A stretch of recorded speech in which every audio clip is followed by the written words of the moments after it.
Hey everybody, this is the Slightest Review, and since it's International Women's Day, I'm here today to talk to you about Now and Then, the 1995 movie. This was a coming of age movie that came out in the late 90s. So it came out about, 27 years ago. I was probably in middle school, about to go into high school. Yeah, I was. And I remember I saw this on TV. I didn't see it in theaters, but I saw it on TV. But and so this movie, some people compare this movie to Stand By Me.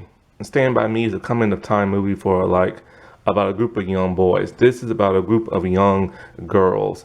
And if it was made today, you will always have the other side of people talking about this movie is woke and everything. But people wasn't saying that back then, which just shows you how much times have changed and everything. For the most part, I really enjoy this movie. I like it. I remember when I told you I saw it like years ago. I thought it was a very pleasant, nice movie, and I had forgot all about this movie until like maybe last year. And I was surprised when I found out who wrote this movie. Now, before I get into that, when I was researching this movie, I saw that this movie actually didn't do too well when it came out. Like the reviews were unfavorable and everything, and it was a moderate success. And I was just kind of like, I'm surprised because my memory of it was actually pretty good. So I didn't understand why people didn't like it. So I decided to rewatch it last night on HBO Max until my HBO Max runs out to a few days from now. So I'm trying to crank in as much stuff as I can before it goes off. And as I rewatched this, okay, I'm like, all right. I see some problems in this movie. Not major problems, but there are like a few things that could have been stronger and things that could have been developed a whole lot longer. And then, of course, when I thought about that, I'm like, well, oh, okay, well, that makes sense because of who wrote this movie and stuff like that. But I have to say, even though she wrote this movie, like I said, it was pretty good. So I don't understand why people like give this movie such a hard time and everything. But this movie was directed by Leslie Linka Clatter. I've never heard of that woman, but is written by Marlene King, who is best known as creating the Pretty Little Liars TV show, and there's two spinoffs, Ravenwood, and the other spinoff, The Perfectionist, or Pretty Little Liars, The Perfectionist, what do you call it? And so then I'm kind of like, oh, okay, that's probably why I thought the writing could have been a little bit stronger. Now, as you know, I don't like hate I Marlene King by like no means whatsoever. I'm so thrilled she bought Pretty Little Liars like to fruition and stuff. And for like halfway into the series, A Pretty Little Lies was extremely good and entertaining until the other half of the series, which was just dismal and then once it came to the spin-offs, they were just like terrible. And so when it comes to her, I feel like I've said before, I feel like she probably should like probably go back to like writing school or like learn how to like show run something better because it's kind of like my problem with her is that she will set something up that makes you think it's all big and special and then leaves you completely flat and hanging. And that's a huge problem I have with like Pretty Little Liars and all her spinoffs. And one slight problem I have with this movie is just she always does that in everything she makes. And I don't get that. And then like another problem I had with this movie was that one character okay, this movie focuses on four little girls, very similar to that of Pretty Little Liars. And even though it focuses on four girls, it really only focuses on one, which I kind of guess if you have a movie that's an hour and a half, maybe that's necessary, but you could have squeezed in some more from like the others. Now, even though it focuses on one character specifically, it kind of focuses on the second one as kind of like the B plot, but it's a small B plot, and it doesn't really go nowhere. Like really, it should have been stronger. And then the other two characters, they get barely no development of like any kind, and so like that's like a problem I have with this movie. It's kind of like, why have this many characters if you're only gonna focus on one and say like not the like Stand By Me, not Stand By Me, but My Girl, of course, focused what on that one girl, and then it focused a little bit on her side character, which was the guy. But if you're not going to focus on the other ones, then there's really no point in having them, really.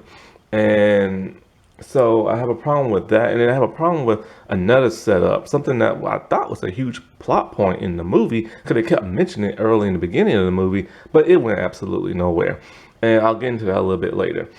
But like I said, but other than that, this is written very nice. Like this is a very enjoyable movie. So even though I kind of have dissed her a little bit, I will give her props. This is a really good written movie. It just should have been written stronger and everything. Let's get into some characters. Now, the main character is Samantha, played by the younger version of Gabby Hoffman and the older version of Demi Moore. The second focused character is Roberta, and she's played by Christina Ricci in the younger version, and Rosie O'Donnell in the older version. Now, the other two, the ones who barely get like no character development.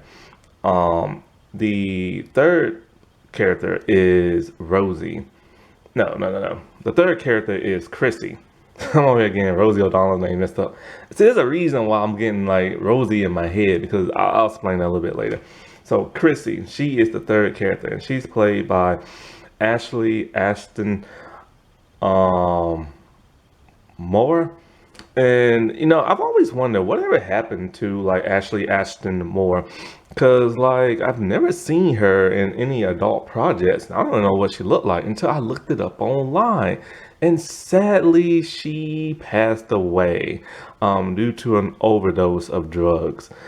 It says that her last acting role was 1997, which was only like 2 years after this movie. And she died in 2007, so a whole decade of not acting no more.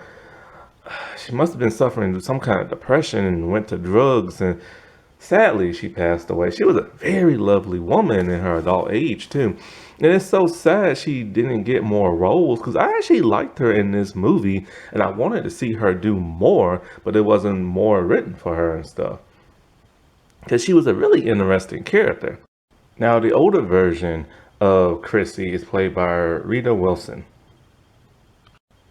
Now, Teeny is the last person in the group, and she gets the short end of the stick, where she's just there as like moral support, but we really don't know much of anything about her. And the younger version is played by Tora Birch, and the older version played by Melanie Griffin.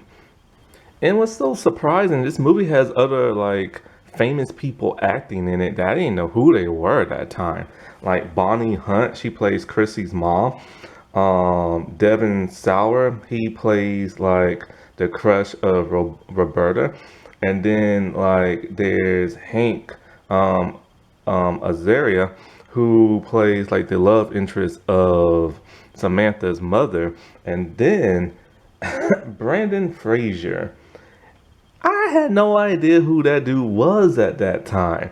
He is like this former military vet dude with a limp. And I'll get to his character a little bit later, but I didn't even know that was him.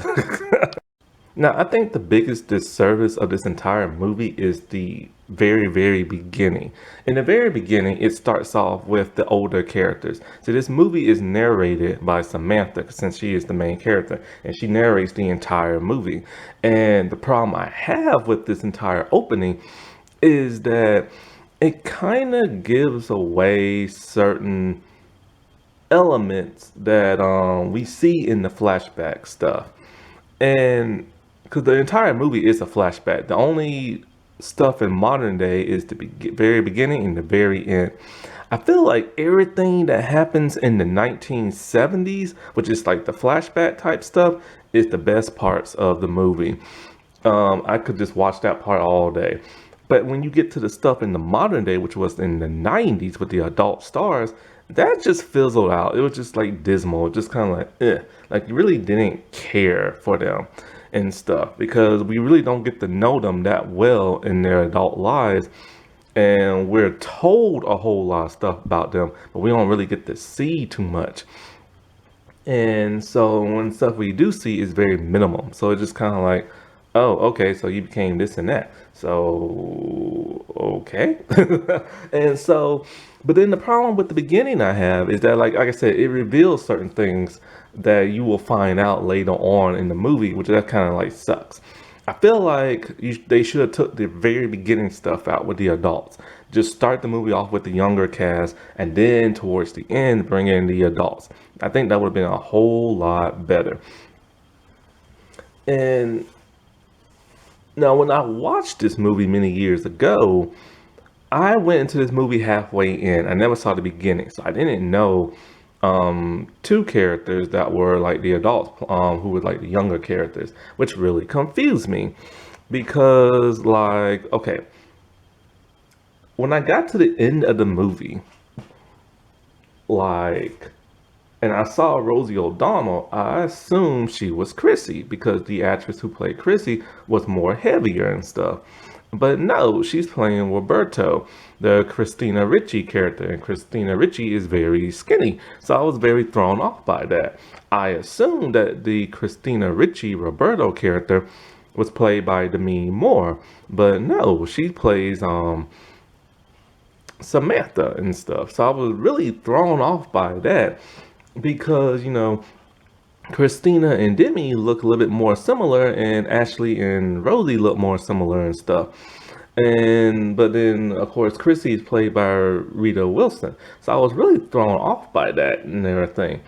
And but I will say when it comes to the adult actresses, the only one who really acts the way like their younger counterpart is Rita Wilson. Like she acts like younger Chrissy, but just more comedic and everything. Um, trying to think.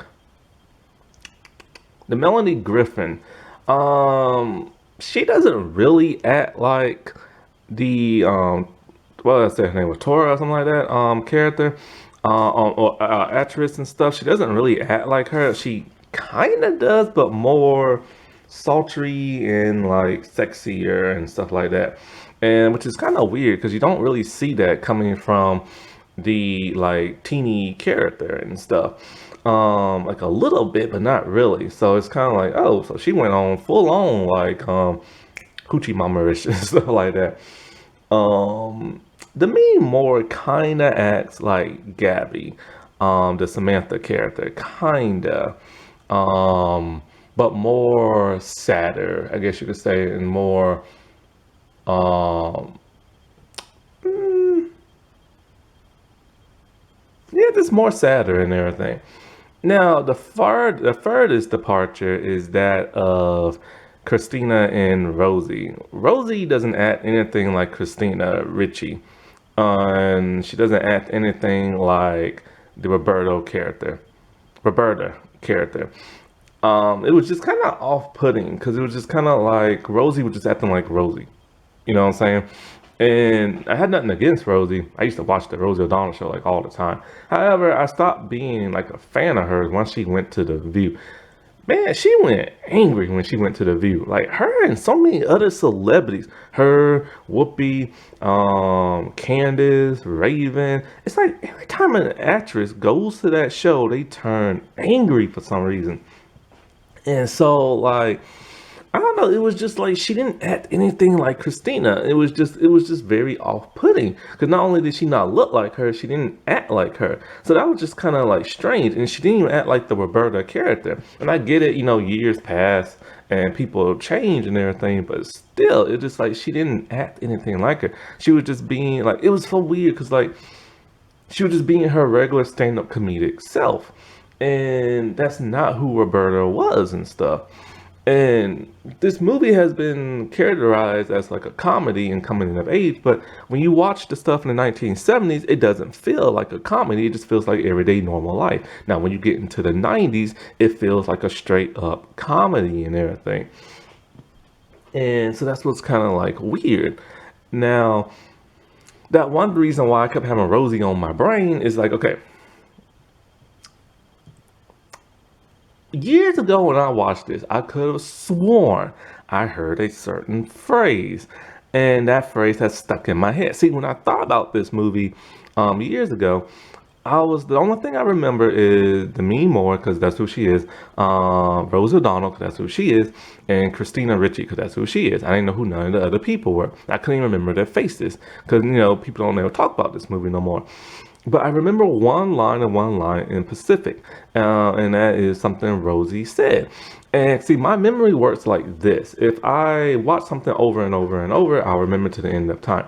If I hear or see something shocking, I will remember it for the end of time. So when I heard her say this, I was just like shocked, and I remembered to the end of time. But then when I rewatched it on HBO Max, this line wasn't in the movie. So I'm just like, where's this line at?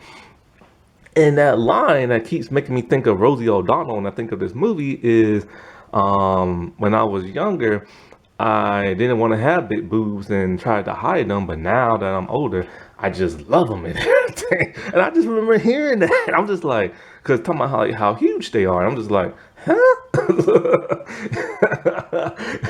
And I remember as a young teen hearing that, I'm just like, huh? And stuff, because like I guess I missed the part of like I said before, I missed the beginning of the movie, so I didn't understand why she said that. And so I was like, where is this line at? 'Cause it's not in the movie no more. So basically the movie is like this. It starts off with the older actresses, and it's Samantha narrating, and we see her driving to her old neighborhood, but she hasn't been there in a long time. And she's there to reconnect with her older friends who she grew up with, and because one of them's about to have a baby. And we see that Samantha is a chain smoker and says she's given up smoking, and that going back to her old neighborhood, now she wishes she never gave up smoking. So you think something like bad and dramatic happened, which it did. When it comes to her character, her character is by far the best written because it focuses on her. So we get to like the other girls, and oh, my throat feels so scratchy for some reason. All this change of weather, man. Like first it was warm, then it got really cold, and now it's like in between, and it's just scratchy. And so like we get to like this house. It's kind of like, I forgot what color it is, but we get to like a house in the old suburbs and everything. And so we see the Chrissy character who's like all pregnant and everything. And so then we see the Roberto character, and they're waiting for Teeny, and Teeny finally shows up, dressed very sexy and everything. Like, wow, mini skirt, I'm telling you, them long legs. So, and I never knew Melanie Griffin. I didn't even know who Melanie Griffin was. I've heard the name, I don't know who that is. And when I saw her in this movie, I was like, whoa.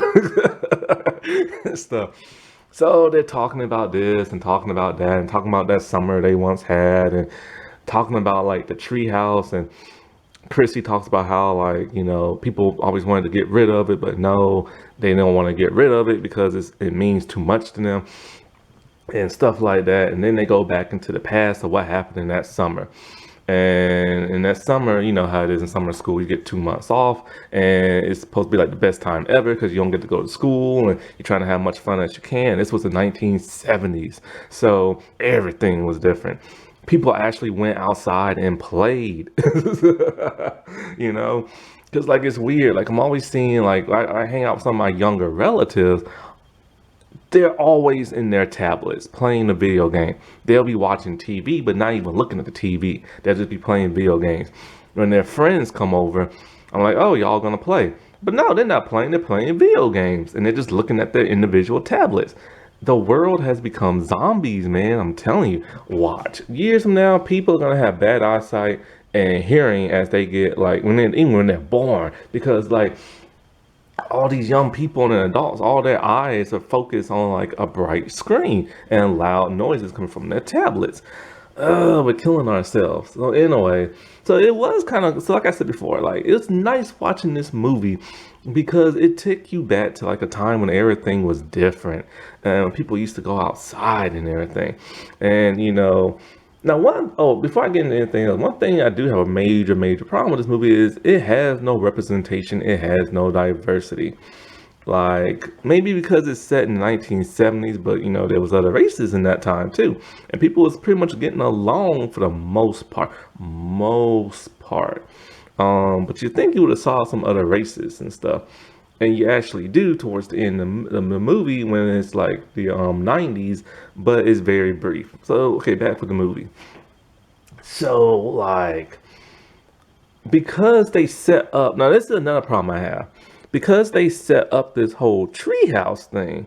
I assume that it will be a big focus in the past, because why make so much emphasis on the treehouse in like the beginning part of the movie when they're adults?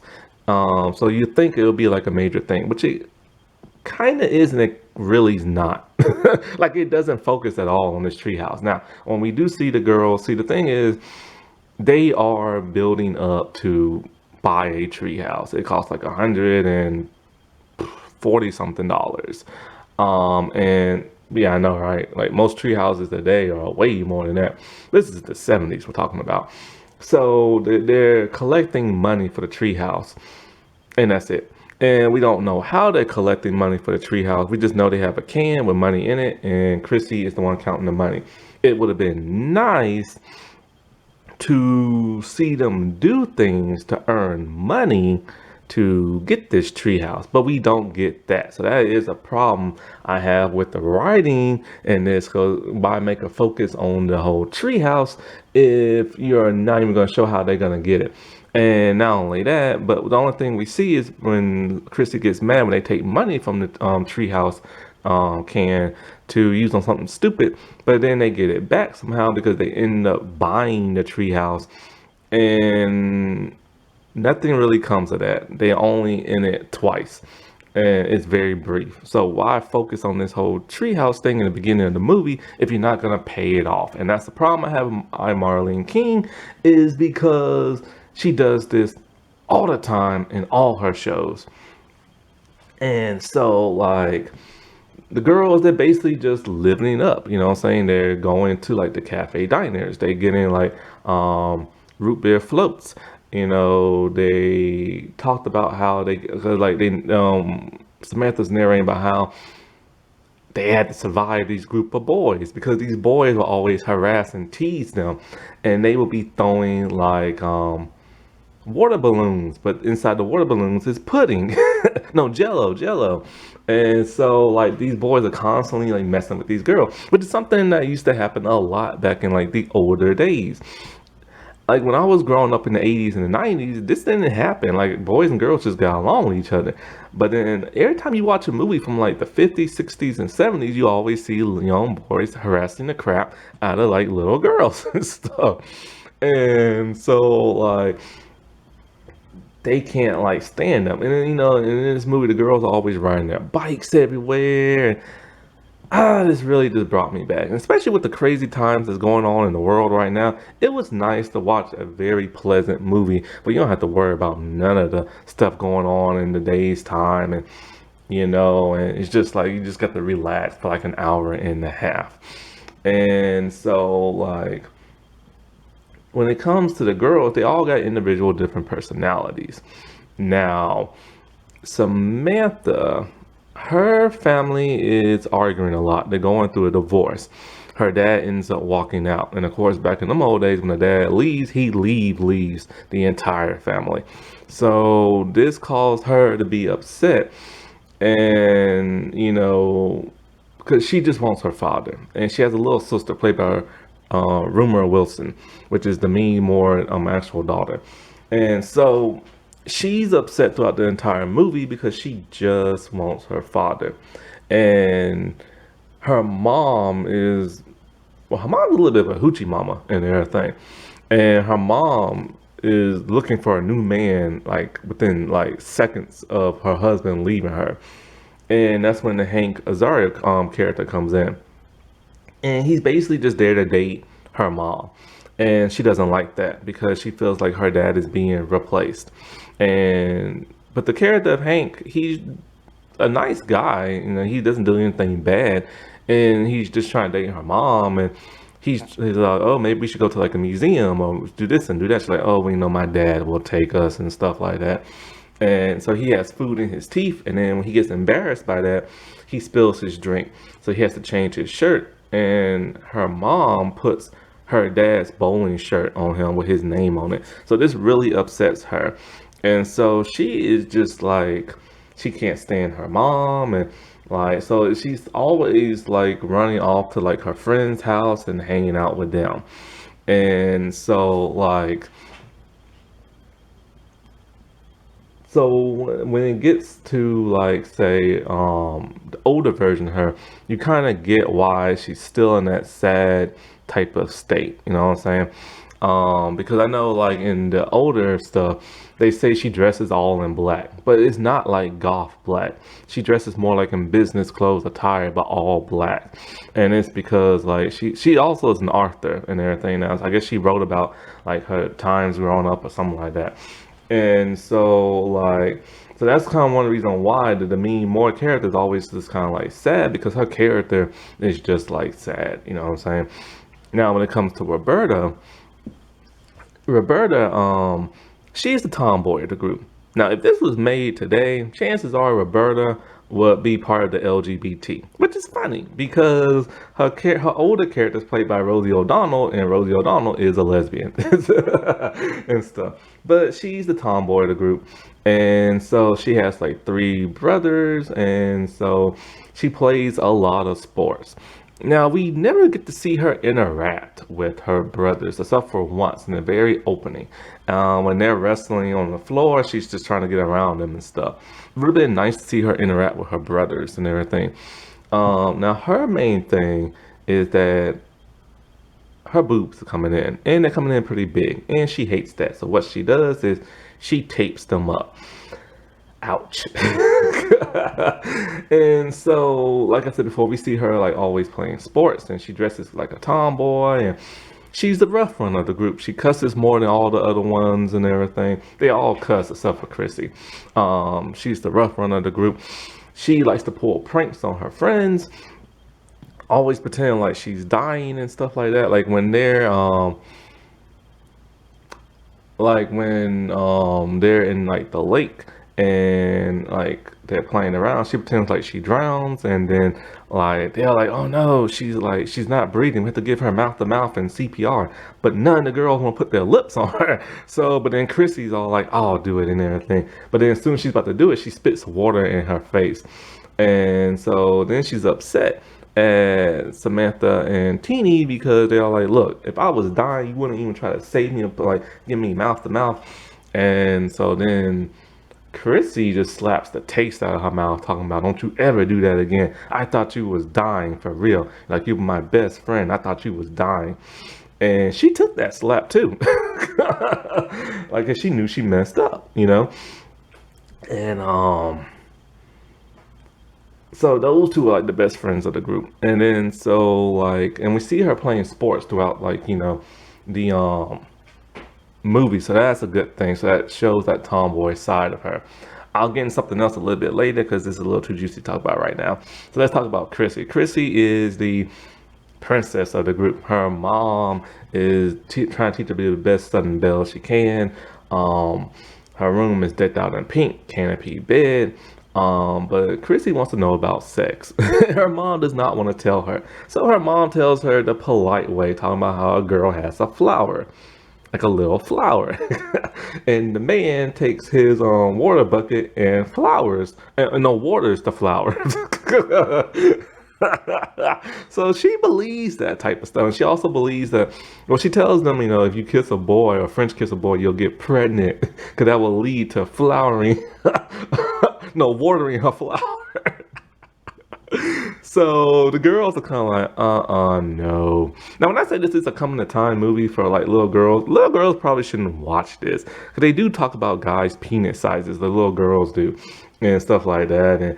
And there's another scene I can't believe they showed in this. This lets you know this was made in the 90s where they just didn't care.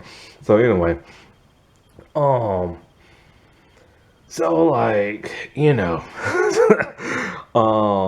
so they try to educate her on that and stuff. Now, Teeny, she is the flat chested one who wants big boobs. So she's always putting like these water balloons with something in them. And so after the boys do like jello and at them with like water balloons, she gets the idea of, hey, maybe I should use pudding and make them look bigger. So she just one who wants to be like the most dolled up girl ever with like huge like boobs and always wearing makeup on her face. So you know what? I kind of guess that her older version is perfect and everything because I remember now she was wearing like makeup and clothes like that, and she's always wearing short shorts and so yeah, her adult character. So yeah, so her adult character did play her to a T, and so like when it's like raining one day and there's like mud everywhere, Roberta like splashing around and she gets it on Chrissy. Chrissy's upset because she doesn't like to be dirty. So they go to the lake and wash themselves off. And then they just start playing in the lake once they push Chrissy in there. And it's like fun to see that, like, because you don't see people do that no more, just playing around in the lake and just having fun and splashing water at each other. But then when they're about to leave, they see the group of boys that's always harassing them. Now, this is the part that's really nasty in the movie, unless you know that this is the 90s. The group of boys are playing on the other side of the lake, but they decided to go into the lake completely butt naked. And so they left their clothes by their bikes and everything. So it's a cool little prank that the girls pull on the boys, but they didn't have to show what they showed. While the boys are jumping up and down in the water, you see their butt cheeks. And these are little boys, by the way. Little boys and little teenage boys. That's gross and nasty. And so that's when they started talking about like the penis sizes and everything. And so then when they steal the boys' clothes, of course they shout out to the boys like, ha ha ha, we got your clothes. This is payback. So then the girls take off on their bikes. The boys decided instead of taking their bikes because they're butt naked and don't want to sit on the seat, they're going to chase after them. I saw the nastiest, grossest thing. They constantly showed the boys' butt cheeks running and trying to catch their clothes and everything like that. And these boys were completely butt naked. And they are actually played by the actual little boys. No, man, like no. If you that's a cool prank, but you show them from like the chest up. You don't show their lower extremities. And so those young girls in the movies got to see the front side of them boys. 'Cause they had to keep turning around as the boys chasing them and tossing their clothes around and stuff. Why would you show that? Ugh. So anyway, these girls are fixated by death. I had to change the subject. These girls are fixated by death. They're always doing like a seance and like the cemetery. And so they want to know who can they raise from the dead. And they see like this person's tombstone, a little boy that died. So they decide they're going to like raise his up.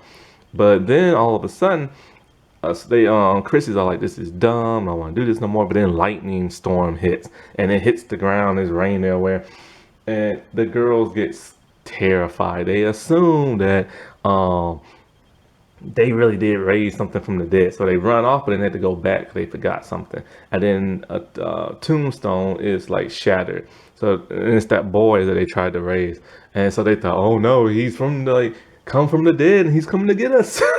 So they take off running, and it's like a fun thing to see, little kids getting spooked and everything like that, but they actually believe this. And so throughout the entire movie they want to know who this little boy is and how he died. So now the movie focuses to something completely different. This is now the main focus of the movie, them trying to find out who he is and how he died. And I'm just kind of like, well, what about the treehouse? But anyway, so it's so they ask a bunch of the adults around. Some of them don't know. Some of them don't want to say nothing. They go to the library to look at the archives, and it's the giant books that been printed out for the city archives and stuff.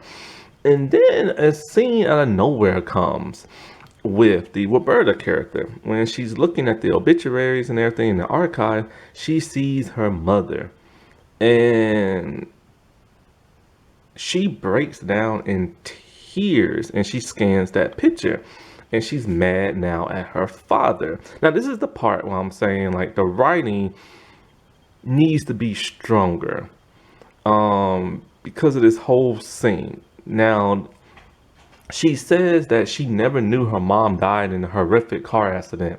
Her dad lied to her and said that angels came down from the sky and took her mother up into heaven because it was just her time. She didn't know her mom died in a fiery car crash. So she's pissed at her dad. Her friends trying to console her. She's bursting into tears. And you think this will be a major plot point, or we'll see her confront her dad or just be upset throughout the entire movie because of that. But no, they didn't write this to be that way. And it's just kind of like, you dropped the ball. It was a powerful scene because Christina Ricci pulled it off by crying and everything. But there was no gravitas to it afterwards. She never confronted her dad about this. It never really haunted her throughout the rest of the movie. It was just like, there was this sub point thrown into the mix out of nowhere.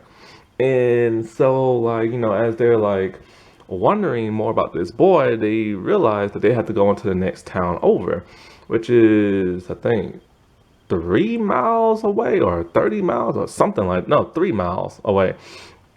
And so they're like, well, Chrissy's all like, well, that settles that. We have no way to get over there. Let's ride our bikes. And they're like, well, we're going to ride our bikes. So they ride their bikes into the next town to find out more about that boy. And so at some point, they do run into Brandon Fraser's character, a veteran. They see him walking on the side of the road, and they just start talking to him. Now, this was back in the days when when young kids can go around at night and they can, like, talk to strangers and nothing will happen to them. Now something will happen to them. So anyway, they start talking to this stranger. He's like a vet. He's walking with a limp. They start asking him about the war and everything. And because they heard, how it is with war, things happen on the field and the news reports something. Sometimes they don't always report the truth. And so, like, they tell you, oh, everything's fine, our boys are winning. But he's all like, nah, man, ain't nobody winning and stuff. And so, like, because in war, nobody really ever truly wins because there are casualties on both sides. And it's so weird talking about that now because of what's going on. But anyway, so then Chrissy looks at his ear and like, you have an earring in your ear. You're a hippie. My mom say hippies are like child molesters and stuff. What the world? Because, back in those days, non-hippie people hated hippie people and stuff. And so then he starts to smoke. He's all like, y'all want to smoke? So all of them smoke, I think, except for Chrissy. And so this is what causes Samantha to be like a chain smoker in her adult life. But we don't see her smoke beyond this point. And we don't see none of the other smoke beyond this point either. So it's nice to have that context, though, that connection. But, it would have been nice to see her smoke throughout the rest of, like, the movie. Now, something I forgot to mention, when they was at the gravesite at night, they saw a man riding his bike, an old man. They call him Creepy, I forgot his name. Creepy guys just call him that. And they say he's creepy because he's always coming out at night. So, anyways, now let's get into the teeny character a little bit. Because, when Samantha got upset at her mom trying to date that guy, she went to Teeny's place. And Teeny is on her rooftop looking at a movie. She's able to see the movie because it's one of those outdoor movie things. And so Teeny's always there to, like, help and console her. And as Samantha's breaking down, is being upset, Teeny rips off her necklace and makes it into 2 bracelets. And she said, we're best friends forever. And so, like, which is kind of weird because when they get into adult lives, those two don't even talk to each other or interact with each other. So anyway, so Teeny, like I said before, gets the short end of the stick. We don't know much about her. We know she's a single kid. I don't know what the world happened to her parents. It sounded like she said her parents died, but I'm not really sure. And so, like, as they're riding their bikes back, because they went somewhere. I don't know where they went, but they went somewhere. And then so it started pouring down raining, and Samantha loses her new friend bracelet and everything. So they look for it in the street, and it went down the sewer drain. Now this is when the most dramatic thing happened. I could not believe this happened. It made for a good, thrilling, like, oh my God type stuff. So it went down the sewer drain. She's like, oh, I can get it. So she reaches her hand down there, but it goes further down because the rain is coming. So then she's all like, I think I can get it. So she goes inside the sewer drain. And this is one of those sewer drains that be like on the curb. You know how like it's on like a sidewalk curb and there's like a huge like gap and you can like slide down in there? Never do that, people. So she goes down in there and it's tons of water. And so as she's looking for her bracelet, she gets distracted because she said, wow, there's a lot of stuff down here. There's a yo-yo down here and everything. And so like, but then the rain starts pouring more and more to where it starts to flood down there and she can't hold her balance and she can't reach for Teeny's hand. And so all of a sudden, a man comes by and he jumps down in there. It's an old man and he rescues her. It's the old man from the cemetery who all the girls are scared of. And he rescues her. I don't know if she got the bracelet or not. But then he tells her, like, you know, they thank him and everything. But he's all like, why do y'all hate me so much? Why do y'all think I'm creepy and everything? And so Teeny's all like, because you're always like leaving the house at night and never during the day, and that scares us and everything. And you know how little kids are in their imaginations. And he's all like, well, you know, I only leave at night because I don't want to be seen and I don't want people like hanging out with people and people don't want to hang out with me. But we don't know why yet. And so this causes Samantha to have a change of heart, and she actually starts to like be nice to this guy now. And when her friends start to be mean to him, she puts them in line and everything, or puts them in check. So anyway, they leave and all this other stuff. Now Samantha doesn't want the other two girls to know that her dad walked out just yet. And so at some point in time, the boys are playing like baseball. Samantha's gonna play with them. And so like there's a boy taunting her, some new boy, and he's all like, girls can't hit and all this other crap and blah blah blah blah blah. And she gets pissed, run up to him, pops him dead in the face, and he hits the ground. She just starts punching, wailing at him. All the boys and girls like, fight, fight, fight. But then they finally pull Roberta off him. And then he's all like, well, no wonder you fight like a boy, because if your mom was still alive, she would have taught you how to be a girl. So instead of Roberta turning around knocking him out, now it's Samantha knocks him out and starts beating on him. So this impresses the Devin Sauer character. And he stops picking on like Roberta. And then they start playing basketball together one night. And so they have a pretty cool game of playing. Like, who knew Christina Ricci could like play basketball and stuff. So they play a little bit and they're hanging out and he's all like, can I kiss you? And she's all like, well, I guess. And so they like kiss on the lips and she's all like, but if you tell anybody, I'll pound your face and stuff like that. So then after that, those two start to be cool and everything. So it shows that even though she's a tomboy, she does actually like boys. And the adult character, her, does have a boyfriend, but we don't know who that is. Now, Chrissy, when she was at the baseball game, this nerdy looking dude with glasses walks up to her and sits next to her and just starts staring. She's all like, what do you want, nerd? And everything. And he just stares at her throughout the entire time. And so keep him in mind because something interesting happens at the end of the movie. So anyway,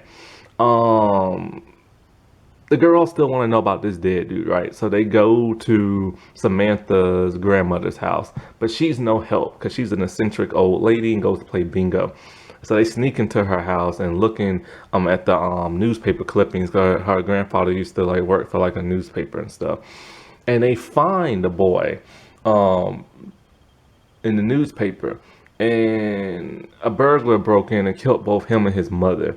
Now he was their age when he died. And so now they finally solved his murder. And then so like at some point in time, something else happens with the girls. I think this has been when Roberta was kind of a little upset about the whole boy beating her up or something like, oh no, her beating the boy up. And that's when like, you know, Samantha finally decided to tell the other two girls that her dad left and this and that, and then so um, they go back to the cemetery at night, and so I guess they're there for like one last seance or whatever, or they're there for something, and then so they get scared. They see like a light, and it's just a regular dude in like a tractor, and he's all like he's the one who broke like the tombstone by mistake, and he went to go put the new one in. Told the girls it's time for y'all to go home and this and that. So now they're upset because they're all like, "What? We didn't raise nobody from the dead, and like, but we went to like one of those like fortune teller ladies, and she told us all this stuff, and now they feel like they've been had. So now they're upset." And as they're leaving, they see the creepy dude, the old man who saved Samantha.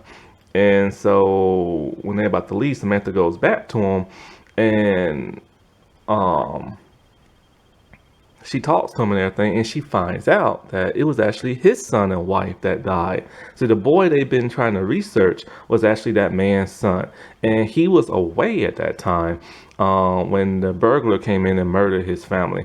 And he feels like if he just could have been there, like he probably could have stopped like what happened and stuff. So those two become friends afterwards. And so then we get back into the present day. So it's like, okay, their adventure time, I guess, is over since the mystery of the dead boy has been solved. And it's just kind of like, I kind of wish this movie wouldn't focus on that. Instead, would have focused on what happened with the treehouse stuff. But whatever. Like I said before, they only in the treehouse twice. They decorated, and that's about it. They don't do nothing. The treehouse don't mean nothing. But then we get into the present day. All the girls are at the house, and they're talking about how the old man died just a year ago, and all this other stuff. And then Chrissy goes into labor. So the girl who didn't know nothing about sex now is the one who's pregnant. See, this is exactly why I said that should have waited to the end of the movie, because we saw her pregnant in the very beginning. That would have been a bigger, oh my God, moment if, like, you know, we would have saw that towards the end and not ruined with the beginning. And so they try to go to the hospital. This is when all the comedy stuff happens with Rosie O'Donnell. And so they see a dude with a chauffeur with a limo, and they're all like, "Look, man, we need your car, blah, blah." And anyway, so they drive to the hospital. Now, this is what took me out of place. The Rosie character, Roberta, she's the one who delivers Chrissy's baby. She had scrubs on and everything. So she's a doctor? I didn't know that. I didn't think they even mentioned that in the beginning of the movie. And it's kind of weird that her character became a doctor when she's like this tomboy always playing sports. You think she would play sports or something like that. So this kind of took me out of it, because I'm just like, when did she become a doctor and everything? So this is why I feel like in their adult lives, they should have been shown a little bit more to show like what they've been up to. Because, you know, people do change, but this was just a dramatic change and everything. We just see her delivering the baby out of like nowhere. And so like then Chrissy's husband comes in. He looks just like the nerdy dude from the baseball game. So this is another problem. So okay, at least they had the connection, but it would have been nice to see him constantly pursuing her throughout the entire movie to be a bigger connection. Like, you see what I'm saying? So it's just like we get this brief couple of seconds of them together when they're younger, and now they apparently stayed together when they got older, but nobody knew that in the whole movie. So it's kind of like the audience should have known that. And so, like, then they head back to the treehouse with the baby, and they're talking and they're reminiscing about some more stuff. And Samantha talking about how like they found themselves, like, you know, back that summer, and because she said they were supposed to have independence in that summer, but they end up gaining independence from each other. So I guess they drifted apart, and so it's kind of like, but we didn't know that. We didn't know they drifted apart so heavily and everything. And like I said before, her and Teeny don't even hang out when they're adults and stuff. So it's just like they don't have any, because Teeny doesn't even talk that much when she's an adult. She just talks about how she paid for her boobs and everything. So stuff. And so like then they see kids playing that what's that game called?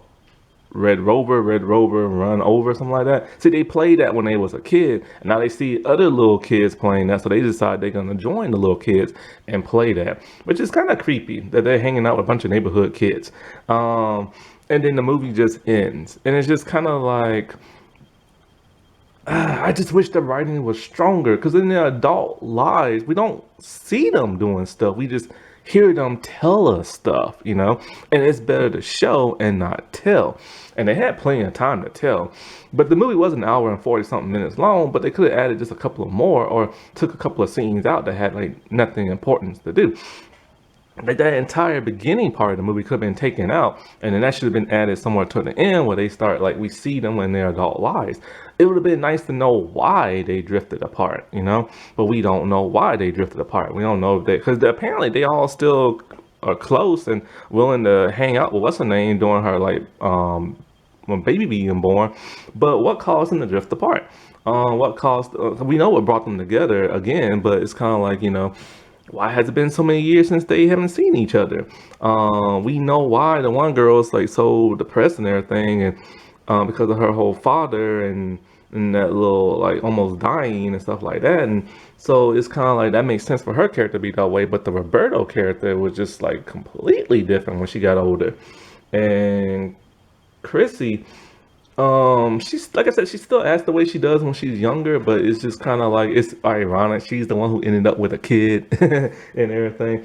Now, she did mention, I think, Samantha ended up with like tons of husbands and got divorced, so that makes sense from, you know, her having daddy issues and stuff. But I just think the ending would have been so much stronger if it was just they would have shown and not tell so much. And still to this day, the best parts of the movies is stuff that happened in the past. But the stuff that happens all in the past is just kind of like jumbled. It's like they took a bunch of like ideas, threw them in a box, pulled one out, like, hey, we're gonna do this, do that, and do that. But it didn't. The only thing it really ever focused on was just that dead boy. And yeah, they went through a journey to find out what happened to him and the resolution, but it just all happened a little too neatly, like, you know what I'm saying?